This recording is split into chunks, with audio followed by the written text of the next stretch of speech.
Good morning, Delta 25, 766 Pennsylvania, waving. 766, you just coming in there, trying to get there, Roger. Roger that. Yeah, it's some bitchin' pig vomit. Maybe we'll get lucky one of these days and the electric company will shut his damn power off.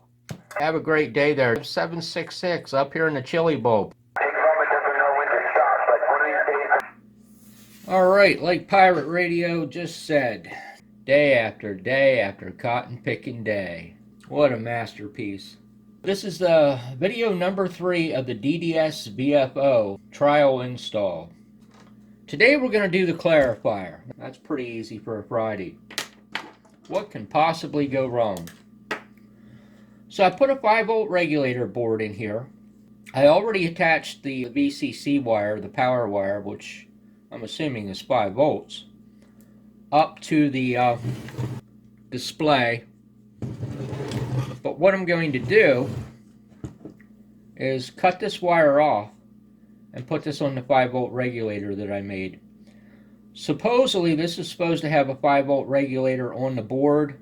Where it's at, I mean, beats the hell out of me. Like I said, the documentation is in my mind pretty pathetic. So I just put another 5-volt regulator over here and sent the 8 volts from the output of this 8-volt regulator here, which is actually on this side. These are reversed, so keep that in mind when you're messing with 3-terminal regulators.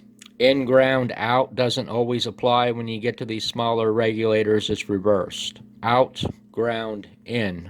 So I drilled another hole into the board here, stuck this yellow wire down in, and ran the output of that 8-volt regulator over here to the input of my 5-volt regulator. And you might be thinking, well, you just ran an 8-volt regulator into a 5-volt regulator. How can you really do that when most regulators need at least about a 3-volt ceiling for regulation? This regulator here, strangely, does not need a 3-volt window. The minimum voltage in on this one is 6.7 volts. So we got it nailed. Kind of a strange thing. It's not something I'm used to seeing on the regulators I normally deal with. Generally it's 3 volts. Best case might be 2.5 volts. So I'm going to chop this 5-volt VCC wire off, snug it down to the block here, and then we're going to put the clarifier in. I needed to get the 5-volt, I'll just call it a reference in here first, because that's what the clarifier keys off of. Now I got a Bourne's a double pot. It's a quadruple pot. It's a 20K. I like these pots, and my guess is you probably can't buy them anymore. The next time I want one, you won't be able to get it. I would bet money on that.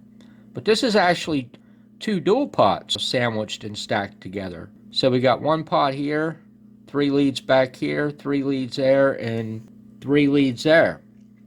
So the cool thing about these is if you manage to buy just the right value, it kind of opens up some things as to what you can use the pot for.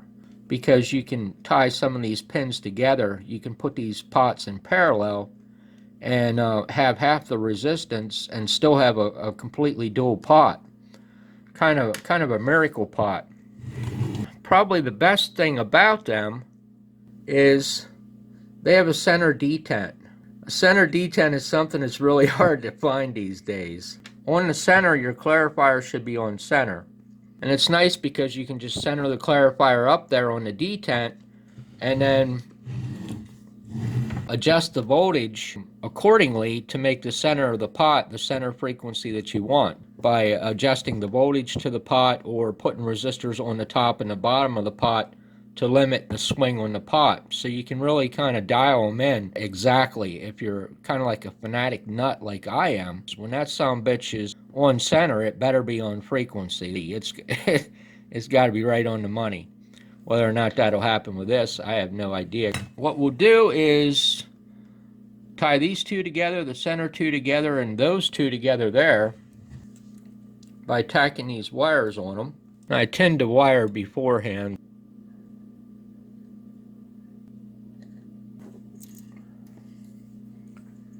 If you keep the iron set down real low, it allows you to build up solder on the terminal, where otherwise it would just kind of go nuclear on you and fall off.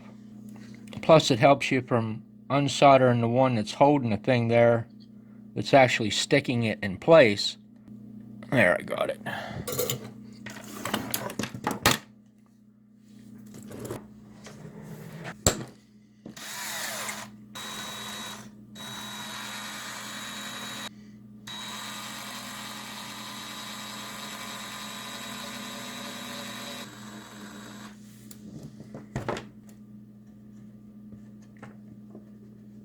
think I'll just pull that through that hole there.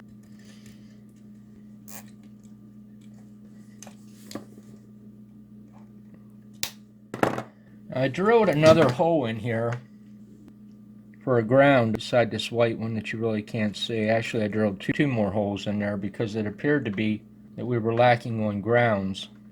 Now I have to figure out where the clarifier attaches.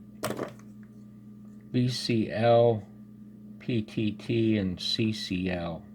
Not sure what that's all about. Now the wiper of that pot goes to the A2 connection, which is there. So let's see which one that is. It's not that one. It's got to be this one. Yeah. So the center of that pot goes to this CCL hole right here where this 10K is. So that means this wire here is going to be our 5 volts. Just enough to hold it there. I don't want to tweak it down. It's a pretty small wire, and this wire right here, this red with a black stripe, has got to go in that barrier too. If you torque them down, they'll cut the damn wires off.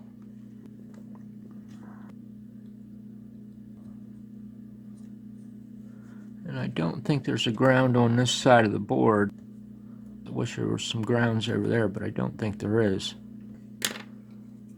So I'm going to have to stick this here ground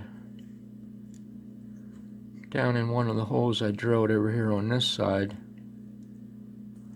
Goes back into that hole.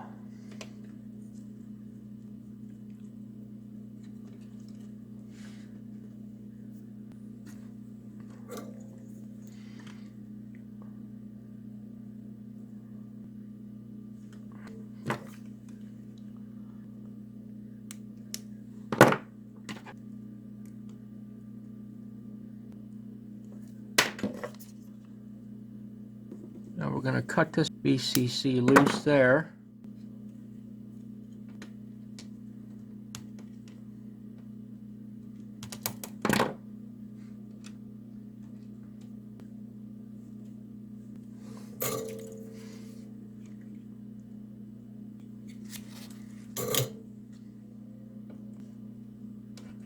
Tie him to the top of the clarifier pot and shove this back under there and tighten that down.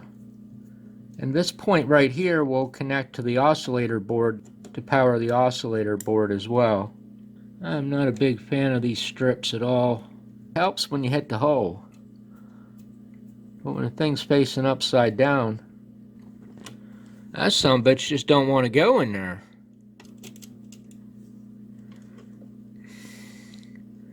These little strips, man, they can be really, really freaky. Well, it went that time.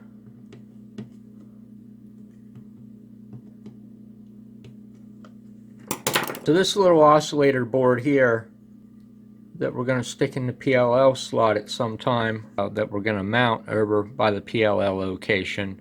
This same 5 volt point right here on this little barrier strip. That's where it's going to get its 5 volts from. So we need one more ground, and I did drill in an extra hole over here.